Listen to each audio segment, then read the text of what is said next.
In the leaders you write about, many of them had problems early on. It wasn't predictable, was it, that Lincoln or FDR would be president of the United States, was it?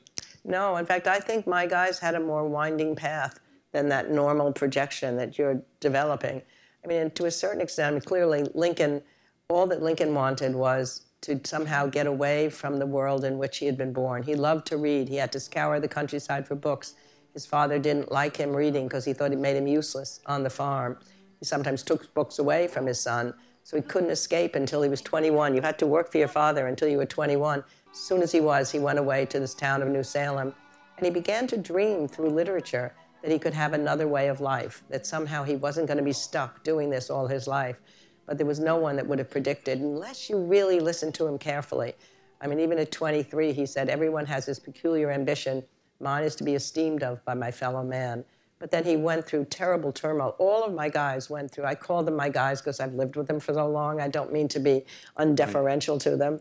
But they all went through terrible crucibles. And I think that's what made them stronger on the other end. Well, no straight path for any of them. Let's talk about that. Each of them went through a point that was so bad that some of them considered suicide. I think Lincoln, you wrote, considered suicide at one point. Well, Lincoln had gotten into the state legislature, and his great hope in being in the state legislature was to bring infrastructure projects to his section of Illinois so that poor farmers could bring their goods to market. And so towns would grow up. They'd bustle, and there'd be no isolation the way he had grown up.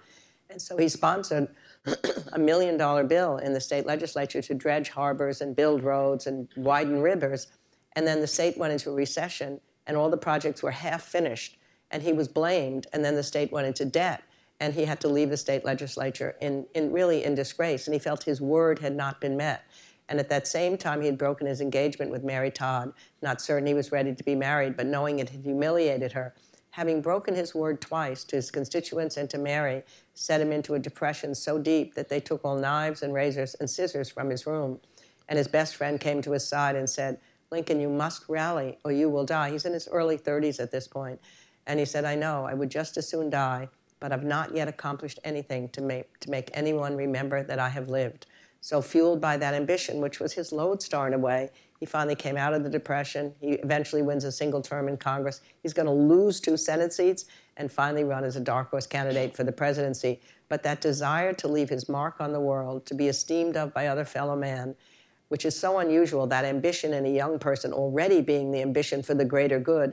My other 3 guys go into it for themselves, and eventually it becomes something for the greater good.